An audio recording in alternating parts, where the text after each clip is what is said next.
नमस्कार साथियों, स्वागत है आपके अपने ऑनलाइन प्लेटफॉर्म एजुकेशन फैक्ट्री पर। आशा करता हूं कि आप सभी अच्छे होंगे और आपकी पढ़ाई लिखाई भी अच्छी चल रही होगी।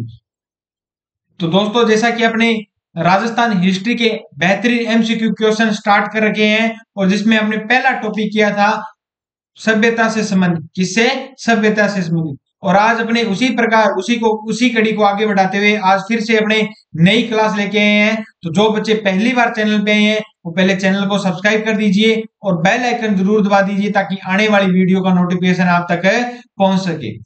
तो जो हमारा एक प्ले स्टोर पर एजुकेशन फैक्ट्री नाम से ऐप भी है जिस पर मात्र 99 रुपए में 51 टेस्ट सीरीज दी जा रही है। तो जल्दी जाइए, पशु परिचर भर्ती की तैयारी की जांच कीजिए और प्ले स्टोर पर एजुकेशन फैक्ट्री नाम से ऐप डाउनलोड कीजिए। तो चलते हैं आज के पहले क्वेश्चन की ओर। वह कौन सा अभिलेख है जो प्राचीन राजस्थान में भागवत वैष्णव की पुष्टि करता है? तो कौन सा सबसे प्राचीन अभिलेख है? गोसुंडी का अभिलेख है। कौन सा अभिलेख है? गोसुंडी का अभिलेख है। नेक्स्ट क्वेश्चन की बात करें, कीर्ति स्तंभ प्रशस्ति के रचयिता कौन थे?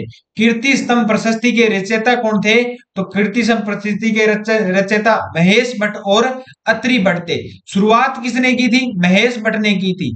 और जो पूरी की थी वो किसने की थी? अत्रि भट्ट ने की थी। और कीर्ति स्तंभ प्रशस्ति कहां पर लगी हुई है? तो कीर्ति स्तंभ या विक्ट्री टावर, जिसको अपने विजय स्तंभ भी बोला जाता है, उस पर लगी हुई है। और वो है स्थित कहां पर? चित्तौड़गढ़ में है। जो किसके काल में बनाया गया था? महाराणा कुंभा ने मालवा विजय के उपलक्ष्य में इसका निर्माण करवाया था। राजस्थान पुलिस और जेके सीमेंट का ये भी क्या है? प्रतीक चिन्ह है। और माध्यमिक शिक्षा बोर्ड की जो किताबों पर आगे जो निशान लगा हुआ होता है वो भी किसका निशान होता है? तो किसका प्रतीक चिन्ह है? माध्यमिक शिक्षा बोर्ड, राजस्थान पुलिस और जेके सीमेंट का प्रतीक चिन्ह भी क्या है? कीर्ति स्तंभ, या जिसे विक्ट्री टावर कहते हैं। और कीर्ति स्तंभ प्रशस्ति किस पर लिखी गई है? कीर्ति स्तंभ पर लिखी गई है। और जिसके रचयिता कौन थे? महेश भट्ट। और जिसको कंप्लीट किसने किया था? उनके पुत्र अत्रि भट्ट ने। नेक्स्ट क्वेश्चन की बात करें, मानमोरी शिलालेख राजस्थान के किस क्षेत्र से संबंधित है? मानमोरी शिलालेख किस क्षेत्र से संबंधित है? तो चित्तौड़गढ़ से। किससे? चित्तौड़गढ़ से संबंधित है। नेक्स्ट क्वेश्चन की बात करें, गदिया सिक्के किस राज्य से संबंधित है? तो गदिया और पदिया सिक्के जो है उदयपुर से संबंधित है। किससे? गदिया और पदिया सिक्के। अगर इसमें एक ऑप्शन दिया गया गदिया, लेकिन दूसरा ऑप्शन भी आ सकता है गदिया और पदिया सिक्के कहां से संबंधित है? तो उदयपुर से। ये क्वेश्चन बहुत बार आ चुका है, फर्स्ट ग्रेड में भी ये एग्जाम में आया हुआ है। और गदिया और पदिया किस सिक्के किस राज्य से संबंधित है? तो उदयपुर से। किससे? उदयपुर से। नेक्स्ट क्वेश्चन की बात करें, प्राचीन राजस्थान की मूर्ति कला की प्रतीक नाद की शिव प्रतिमा किस जिले से प्राप्त हुई थी? प्राचीन राजस्थान की मूर्ति कला की प्रतीक नाद की शिव प्रतिमा किस राज्य जिले से प्राप्त हुई थी? तो अजमेर से प्राप्त हुई थी। किससे? अजमेर से प्राप्त हुई थी। नेक्स्ट क्वेश्चन की बात करें, रायसिंह प्रशस्ति का संबंध निम्न में से किससे है? रायसिंह कहां के राजा थे? बीकानेर के राजा थे। कहां के राजा थे? बीकानेर के राजा थे। और कल्याणमल के क्या थे? पुत्र थे। और किसके दरबार में रहते थे? तो जहांगीर के दरबार में रहते थे। किसके दरबार में? जहांगीर के दरबार में। और इनके भाई का नाम क्या था? पृथ्वीराज राठौड़, जिन्होंने क्या लिखी थी? वेलिकेशन रुक्मणी ख्यात, जिसमें दो करेक्टर थे, पाथल और पित्थल। तो राय सिंह ने भी कौन सा दुर्ग बनाया था? बीकानेर का जूनागढ़ दुर्ग बनवाया था। कौन सा दुर्ग बनवाया था? बीकानेर का जूनागढ़ दुर्ग बनवाया था। तो राय सिंह के बारे में इतनी बातें याद रखना। और राय सिंह प्रशस्ति का संबंध किससे है? बीकानेर में, जो कहां पर है? जूनागढ़ में। कहां पर है? जूनागढ़ में। नेक्स्ट क्वेश्चन की बात करें, गोसुंडी शिलालेख कहां से प्राप्त हुआ था? तो गोसुंडा शिलालेख चित्तौड़गढ़ से। कहां से?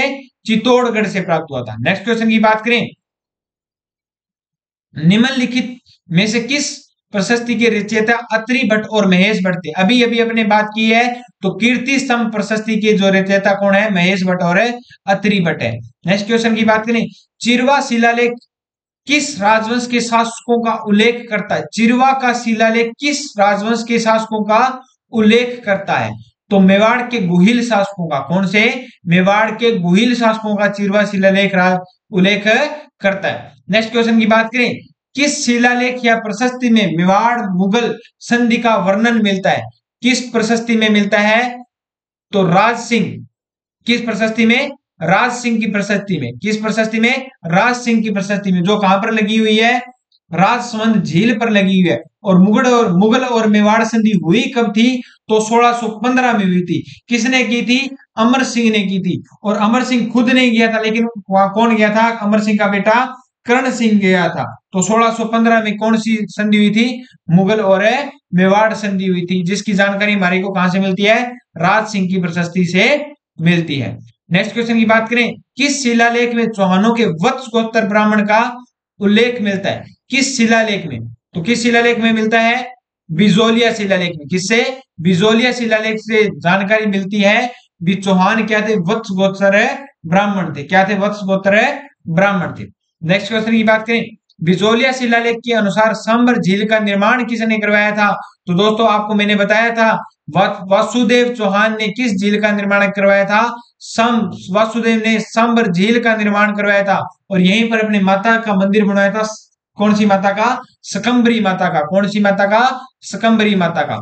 नेक्स्ट क्वेश्चन की बात करें, बिजोलिया शिलालेख किस चौहान नरेश काल का है? किस चौहान नरेश काल का है?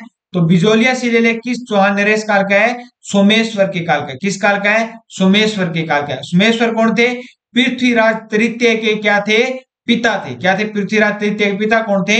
सोमेश्वर थे। नेक्स्ट क्वेश्चन की बात करें, कौन सा शिलालेख मंडोर के प्रतिहारों के इतिहास की जानकारी देता है? तो कौन सा शिलालेख मंडोर के प्रतिहारों की जानकारी देता है? गटियाला शिलालेख। कौन सा? गटियाला शिलालेख। नेक्स्ट क्वेश्चन की बात करें, गटियाला शिलालेख है कहां पर? तो चित्तौड़गढ़ में। नेक्स्ट क्वेश्चन की बात करें, गटियाला प्राकृत अभिलेख किस शासक से संबंधित है? तो किस शासक से संबंधित है? प्रतिहार शासक ककुक। क्या नाम है? ककुक के नाम से फेमस के किस शासक से संबंधित है? कुकुक से है। ठीक है। नेक्स्ट क्वेश्चन की बात करें, बड़वा ग्राम में से प्राप्त युग स्तंभ अभिलेख किस वंश से संबंधित है? बड़वा ग्राम से स्थित कौन सा है? तो बड़वा ग्राम में है मोखरी का अभिलेख। कौन सा? मोखरी अभिलेख। नेक्स्ट क्वेश्चन की बात करें, निम्न में से कौन एकलिंग शिलालेख का लेखक है? एकलिंग शिलालेख का लेखक कौन है? तो एकलिंग शिलालेख का लेखक है महेश्वर। कौन है? महेश्वर। नेक्स्ट क्वेश्चन की बात करें, निम्नलिखित में अभिलेख कौन सा अभिलेख प्रतिहारों के इतिहास को बताता है? तो कौन सा अभिलेख बताता है प्रतिहारों का? तो मंडोर का अभिलेख। कौन सा? मंडोर का अभिलेख। मंडोर की एक शाखा थी प्रतिहारों की, तो मंडोर का शिलालेख क्या बताता है? इनकी जानकारी बताता है।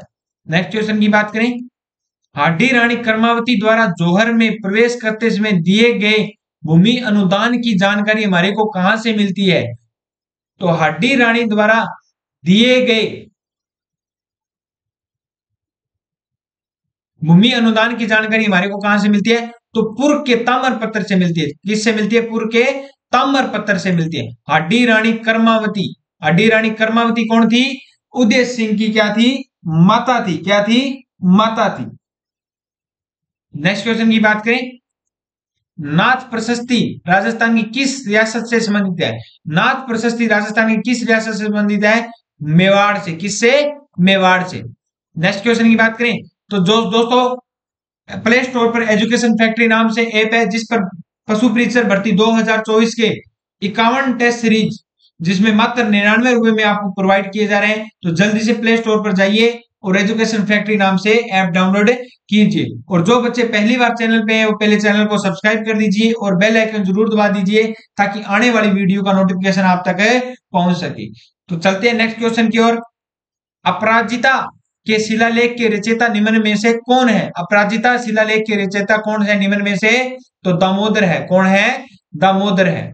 नेक्स्ट क्वेश्चन की बात करें, आलम शाही मुगलिया सिक्का राजस्थान की कहां से प्रचलित है? आलम शाही मुगलिया सिक्का तो मुगलों के साथ सबसे ज्यादा जो बनती थी कल्याण वन के बाद, वो बीकानेर वालों की बनती थी। किसकी? बीकानेर वालों की। और बीकानेर में कौन सा है? आलम शाही मुगलिया सिक्का है। नेक्स्ट क्वेश्चन की बात करें, कौन सा शिलालेख चित्तौड़ के प्रारंभिक इतिहास के बारे में बताता है? तो चित्तौड़ के प्रारंभिक इतिहास के बारे में कौन सा शिलालेख बताता है? मानमोरी।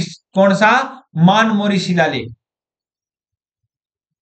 नेक्स्ट क्वेश्चन की बात करें, ढींगला, बरडिया और नाथद्वारिया है, क्या है अभी, ढिंगला, बीरड़िया और नाथद्वारिया क्या है, तो मेवाड़ में क्या है, ये प्रचलित सिक्के हैं। तो मेवाड़ की दरी पट्टियों के नाम से, मेवाड़ की ओढ़नियों के नाम से, मेवाड़ के राजवंश के नाम से नहीं, मेवाड़ के प्रचलित तांबे के सिक्कों के नाम से डिंगला, भिंडरिया और नाथद्वारिया है। नेक्स्ट क्वेश्चन की बात करें, किस मुगल शासक ने चित्तौड़ विजय के उपरांत मेवाड़ में सिक्का एलची चलाया था, तो सिक्का एलची चित्तौड़गढ़ विजय उपरांत में कौन सा चलाया था, अकबर ने चलाया था। किसने चलाया था, अकबर ने चलाया था। किसने चलाया था, अकबर ने। नेक्स्ट क्वेश्चन की बात करें, जबालीपुर, शकंबरी, श्रीमाल जैसे प्राचीन नगरों का उल्लेख किस शिलालेख में मिलता है, तो जबालीपुर, शकंबरी और श्रीमाल बिजोलिया शिलालेख से मिलता है। तो बिजोलिया शिलालेख सोमेश्वर के समय का है, चौहानों का है। तो शकंबरी माता किसको कहा है मैंने, बिजोलिया, अजमेर के चौहानों की कुल देवी है। तो इस बिजोलिया शिलालेख भी किससे संबंधित है, चौहानों से संबंधित है। तो बिजोलिया शिलालेख जबालीपुर, शकंबरी और श्रीमाल जैसे प्राचीन नगरों का उल्लेख मिलता है। नेक्स्ट क्वेश्चन की बात करें, राजस्थान में संस्कृत का प्राचीनतम अभिलेख कहां से प्राप्त हुआ है, संस्कृत का प्राचीनतम अभिलेख कहां से प्राप्त हुआ है, गोसुंडी से। कहां से, गोसुंडी से प्राप्त हुआ है। नेक्स्ट क्वेश्चन की बात करें, 17वीं शताब्दी की रचना राजस्थान राजप्रशस्ति महाकाव्य के रचयिता कौन थे, तो राजकवि कौन थे, राजप्रशस्ति के रणछोड़ भट्ट तेलंग थे। कौन थे, रणछोड़ भट्ट तेलंग थे। रणछोड़ भट्ट तेलंग तेलंगाना के एक ब्राह्मण थे जिन्होंने राजप्रशस्ति की क्या की थी, रचना की थी, जिसमें हमारे को मुगल और मेवाड़ संधि के बारे में जानकारी मिलती है, जो किसके दरबार में थे, राज सिंह के दरबार में थे। और जो सबसे बड़ी प्रशस्ति है मेवाड़ की वो कौन सी है, राज प्रशस्ति है, जो कौन सी झील के किनारे लगी हुई है, राजसमंद झील के किनारे लगी हुई है। नेक्स्ट क्वेश्चन की बात करें, बिजोलिया अभिलेख का काल कौन सा है, बिजोलिया अभिलेख का काल कौन सा है, तो जैसा कि आपको पता है 1170 में चौहान वंश का शासक कौन था, सोमेश्वर था। और बिजोलिया शिलालेख किस शासक से संबंधित है, तो सोमेश्वर से संबंधित है, और उन्हीं के काल में बिजोलिया अभिलेख का काल है। और सोमेश्वर कौन थे, पृथ्वीराज तृतीय के क्या थे, पिता थे। नेक्स्ट क्वेश्चन की बात करें, निम्न अभिलेखों का सही कालक्रम चुनिए, तो निम्न अभिलेखों का सही कालक्रम चुनिए। तो बिजोलिया अभिलेख कौन सा है, 1170 का है। कौन सा है, 1170 का है। नेमिनाथ अभिलेख, गोसुंडी अभिलेख, सबसे प्राचीन अभिलेख कौन सा है, गोसुंडी अभिलेख है। तो पहला जो ऑप्शन है 3 है, दूसरा जो ऑप्शन कौन सा है, बचकुला का अभिलेख है, और तीसरा जो ऑप्शन है बिजोलिया अभिलेख है, और चौथा कौन सा है, नेमिनाथ है। कौन सा है, नेमिनाथ है। तो 3 4 1 2। नेक्स्ट क्वेश्चन की बात करें, कौन सा अभिलेख महाराणा कुंभा के लेखन पर प्रकाश डालता है, महाराणा कुंभा के लेखन पर कौन सा प्रकाश डालता है, तो अपने बात की थी कीर्ति स्तंभ प्रशस्ति, जो कीर्ति स्तंभ पर लिखी हुई है 1460 में महेश भट्ट और अत्रि भट्ट के द्वारा लिखी गई थी। और मालवा विजय के उपलक्ष्य में किसने निर्माण करवाया था कीर्ति स्तंभ का, महाराणा कुंभा ने करवाया था। नेक्स्ट क्वेश्चन की बात करें, बिजोलिया अभिलेख किस वंश के इतिहास की जानकारी देता है, तो चौहान वंश से संबंधित था, सोमेश्वर के काल में 1170 में लिखा गया था। और इसमें शकंबरी, श्रीमाल और अन्य जो स्थानों की जानकारी भी कहां से मिलती है, बिजोलिया से मिलती है। नेक्स्ट क्वेश्चन की बात करें, अभिलेख जो प्रतिहार शासक कुकुक की अंबीरों पर विजय का दावा करता है, कुकुक के बारे में कौन दावा करता है, तो गटियाला का शिलालेख। अपने कुकुक के बारे में पहली बात की थी, गटियाला का शिलालेख। नेक्स्ट क्वेश्चन की बात करें, उस अभिलेख को चिन्हित कीजिए जो प्राचीन राजस्थान में वैष्णव संप्रदाय की जानकारी देता है। तो वैष्णव संप्रदाय की जानकारी कौन देता है, बरनाला का अभिलेख देता है। कौन सा, बरनाला का अभिलेख। नेक्स्ट क्वेश्चन की बात करें, बड़ली शिलालेख जो अशोक के काल से पूर्व का माना जाता है, जो कहां पर स्थित है, बड़ली का शिलालेख कहां पर स्थित है, अजमेर। अजमेर के आसपास के क्षेत्रों में स्थित है, तो अजमेर जिला माना जाता है बड़ली का शिलालेख। ठीक है, तो अशोक के काल के पूर्व का माना जाता है। नेक्स्ट क्वेश्चन की बात करें, किस अभिलेख में प्रतिहारों को सौमित्र या लक्ष्मण से अद्भुत हुआ कहा गया है, तो किस अभिलेख में कहा गया है, तो जैसा कि आपको पता है ग्वालियर अभिलेख में। किससे, ग्वालियर अभिलेख में। नेक्स्ट क्वेश्चन की बात करें, पाशुपत संप्रदाय से संबंधित गुरु विश्व रूप का उल्लेख किसमें मिलता है? पाशुपत संप्रदाय से। पाशुपत संप्रदाय से संबंधित गुरु विषव, ध्यान ध्यान से पढ़ना, गुरु विषव रूप का उल्लेख किस में मिलता है? किस में मिलता है? हर्ष पर्वत से मिलता है। किससे मिलता है? हर्ष पर्वत से मिलता है। हर्ष की पहाड़ी रेवासा सीकर से जो शिलालेख प्राप्त हुआ था वो कौन सा शिलालेख था? हर्ष पर्वत शिलालेख था। नेक्स्ट क्वेश्चन की बात करें, महाराणा कुंभा के समय प्राचीनतम ज्ञात अभिलेख किस ग्राम से प्राप्त हुआ था? तो किस ग्राम से प्राप्त हुआ था?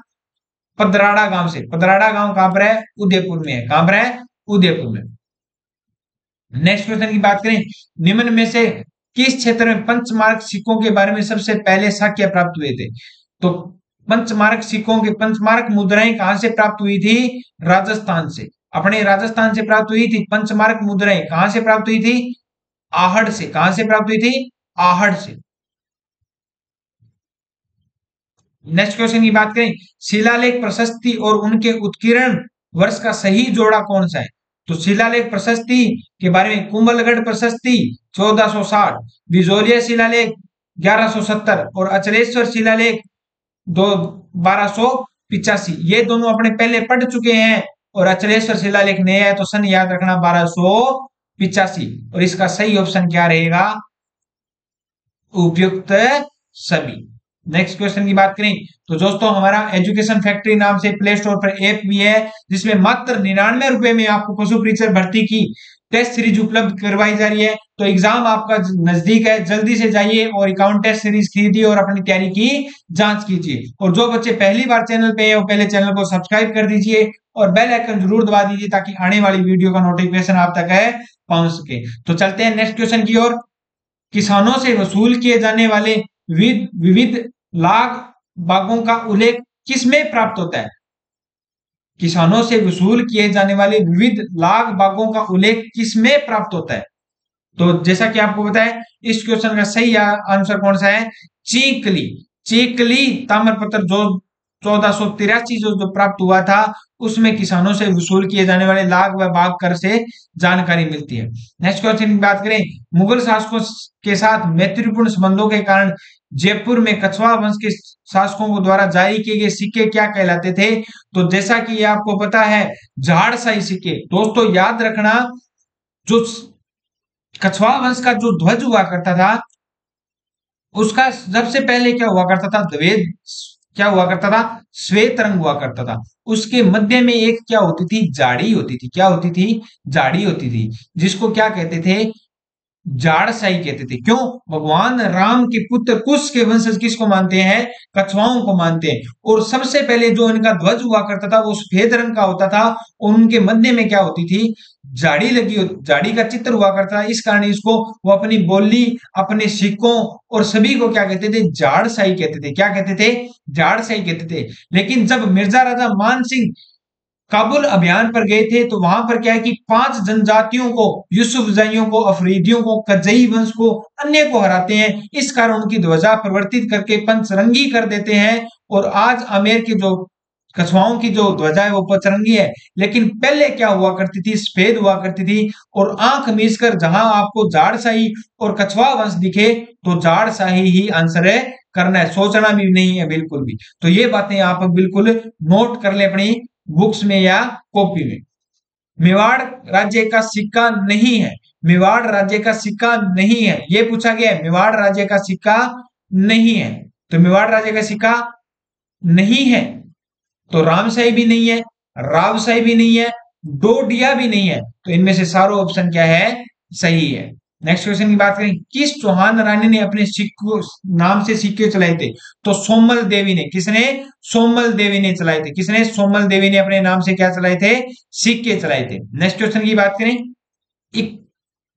31 सदा रुपया राजस्थान की कौन सी टकसाल से बनता था? 31 सदा राजस्थान की कौन सी टकसाल में सिक्का बनता था? रुपया कहां से मिलता था? तो कुचामण। कुचामण कहां पर है? नागौर में। कहां पर है? नागौर में। नेक्स्ट क्वेश्चन की बात करें, गोसुंडी अभिलेख किस भाषा में लिखे गए हैं? गोसुंडी अभिलेख किस भाषा में लिखे गए हैं? तो दोस्तों प्राचीन जितने भी अभिलेख थे वो संस्कृत में लिखे गए थे। किसमें? संस्कृत में। नेक्स्ट क्वेश्चन की बात करें, गोसुंडी शिलालेख की लिपि क्या है? लिपि का पूछा जाए तो लिपि कौन सी है? ब्रह्मी है। और भाषा के बारे में पूछा जाए तो संस्कृत है। नेक्स्ट क्वेश्चन की बात करें, चिरवा शिलालेख के बारे में असत्य कथन है। चिरवा शिलालेख के बारे में अकथन सत्य कौन सा है? यह 1273 ईस्वी में संस्कृत भाषा में उत्कीर्ण है। अपने चिरवा शिलालेख के बारे में बात की थी। रतन प्रभु सूरी इसके प्रसिद्ध प्रशस्तिकार थे, बिल्कुल सही है। इसके शिल्पी कौन थे? देलन थे। लेकिन अग्निकुंड वंश की जानकारी, राजपूतों की जानकारी इस शिलालेख से नहीं मिलती है। किससे नहीं मिलती? अग्निकुंड। अग्निकुंड वंश की जानकारी चौहानों से नहीं मिलती है। तो ये ऑप्शन क्या है इसका? असत्य है। नेक्स्ट क्वेश्चन की बात करें, राज प्रशस्ति का काल क्या था? तो राज सिंह का काल क्या था? तो राज सिंह का काल 1680 के पास था। तो 1676 का काल क्या है? राज प्रशस्ति का काल है। नेक्स्ट क्वेश्चन की बात करें, निम्नलिखित में से कौन सा शिलालेख चौहान राजवंश की वंशावली के बारे में बताता है? तो ये क्वेश्चन अपने बार बार पढ़ चुके हैं। बिजोलिया का शिलालेख सोमेश्वर के काल में 1170 में लिखा गया और वही चौहानों के बारे में जानकारी देता है। नेक्स्ट क्वेश्चन की बात करें, घटियाला शिलालेख की भाषा कौन सी है? तो घटियाला शिलालेख मैंने कहा था चित्तौड़गढ़ में, और इनकी प्राचीन भाषा कौन सी थी? संस्कृत थी। नेक्स्ट क्वेश्चन की बात करें, घटियाला शिलालेख इनमें से किस वंश की जानकारी देता है?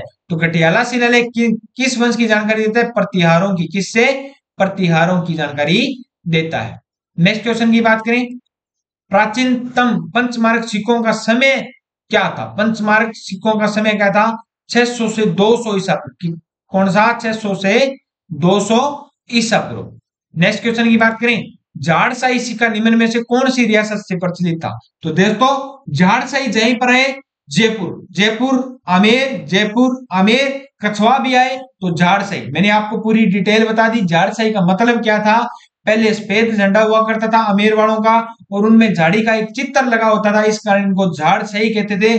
तो आंख मीच कर लगा देना, जहां पर जयपुर दिखे, जहां पर आमेर दिखे, जहां पर कछवा वंश दिखे, तो झाड़साई सिक्के भी कहां पर चलते थे? जयपुर में चलते थे। लेकिन दोस्तों अपने को आंखें मीचनी नहीं है, आंखें बंद नहीं करनी है, क्योंकि ऑप्शन अगर आंखें मीच कर बंद करेंगे, बंद करके लगाएंगे, तो जोधपुर से कोटा हो जाएगा और कोटा से मेवाड़ हो जाएगा, और अपना क्वेश्चन क्या हो जाएगा? गलत हो जाएगा। इससे अपने एक क्वेश्चन क्या है? गलत होने पर कितना नुकसान हो जाएगा आप सभी को पता है। नेक्स्ट क्वेश्चन की बात करें, निम्नलिखित में से कौन सा युग्म सुमेलित नहीं है? तो झाड़साही, ये तो मेरे स्टूडेंट कभी नहीं भूलेंगे। सर ने बताया था झाड़साही जहीं पर आए तो जयपुर कर देना, आंखें मीच कर देना। तो जयपुर में कौन से थे? झाड़साही थे। तो ये तो बिल्कुल भी क्या है? गलत है, नहीं हो सकता। विजय सिंह ने कौन से चलाए थे? विजय शाही सिक्के चलाए थे, और जो कहां पर चलते थे?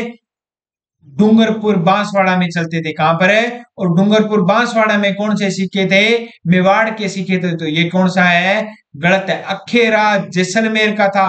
गज शाही गज सिंह जोधपुर का था, और अखे शाही जैसलमेर के थे। ये बिल्कुल के बिल्कुल है, सही है। नेक्स्ट क्वेश्चन की बात करें, लिलूलिया लल्लू शाही सिक्कों का निर्माण, नाम ही लिलूलिया वह लल्लू शाही है, तो सिक्कों का निर्माण कहां पर होता था? तो सिक्कों का निर्माण होता था अपने सोजत में। सोजत में कहां पर है? सोजत कहां पर है? पाली में। कहां पर है? पाली में। नेक्स्ट क्वेश्चन की बात करें, घटियाला अभिलेख से संबंधित कथनों में असत्य कौन सा है? तो घटियाला अभिलेख के संबंधित असत्य कौन सा है? तो अपने बात करते हैं, अभिलेख में प्रतिहार शासक हरिश्चंद्र व उनके वंशजों की जानकारी मिलती है। बिल्कुल सही है। प्रतिहार वंश का जो आदि पुरुष था वो कौन था? हरिश्चंद्र था। अभिलेख में नागभट्ट प्रथम की राजधानी मंडोर में जानकारी मिलती है। बिल्कुल सही है, नागभट्ट प्रथम प्रतिहार शासक था। और यह अभिलेख 4 अभिलेखनीय लेखों का समूह है। बिल्कुल सही है, 4 अभिलेखनीय समूह का है। लेकिन अभिलेख में मग जाति के ब्राह्मणों का उल्लेख नहीं मिलता।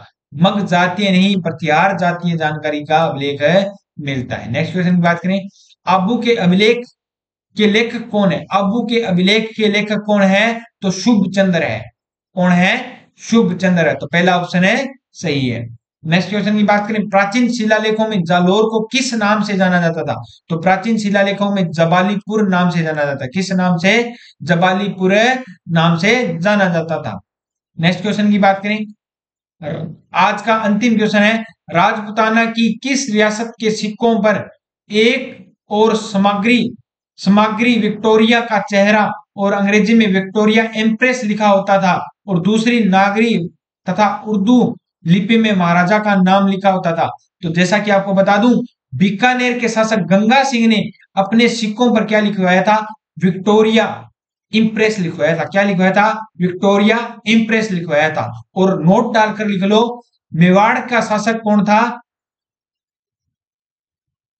मेवाड़ का शासक स्वरूप सिंह था, जिसके सिक्कों पर क्या लिखा हुआ था? दोस्ती लंदन लिखा हुआ था। क्या लिखा हुआ था? दोस्ती लंदन लिखा हुआ था। तो बीकानेर के महाराजा गंगा सिंह ने अपने सिक्कों पर विक्टोरिया एम्प्रेस लिखवाया था, और जिसने विजय स्तंभ का क्या करवाया था? पुनर्निर्माण करवाया था, वो शासक कौन था? मेवाड़ का स्वरूप सिंह था। और जिसने अपने सिक्कों पर क्या लिखवाया था? दोस्ती लंदन लिखवाया था। तो नोट डालकर लिख लेना दोनों के बारे में, किसने लिखवाया था। क्वेश्चन ये भी पूछा जा सकता है, विक्टोरिया इंप्रेस किसने अपने सिक्कों पर लिखवाया था? तो गंगा सिंह ने लिखवाया था। और दोस्ती लंदन किसने लिखवाया था? मेवाड़ के शासक है स्वरूप सिंह ने लिखवाया था। अगर दोस्तों क्वेश्चन सीरीज में मजा आया है तो एजुकेशन फैक्ट्री नाम से जो ऐप प्ले स्टोर पर ऐप है उसको डाउनलोड कीजिए, और मात्र 99 रुपए में पशु परीक्षक भर्ती 2024 की 51 टेस्ट, मात्र 99 रुपए में 51 टेस्ट सीरीज दिए जा रहे हैं। तो जल्दी जाइए एजुकेशन फैक्ट्री ऐप से, और अगर क्लास में मजा आ रहा है तो एजुकेशन फैक्ट्री नाम से चैनल को सब्सक्राइब भी कीजिए, और हमारा टेलीग्राम और व्हाट्सएप चैनल भी है जिसका लिंक डिस्क्रिप्शन में दिया गया है। तो मिलते हैं नेक्स्ट क्लास में। जय हिंद, जय भारत।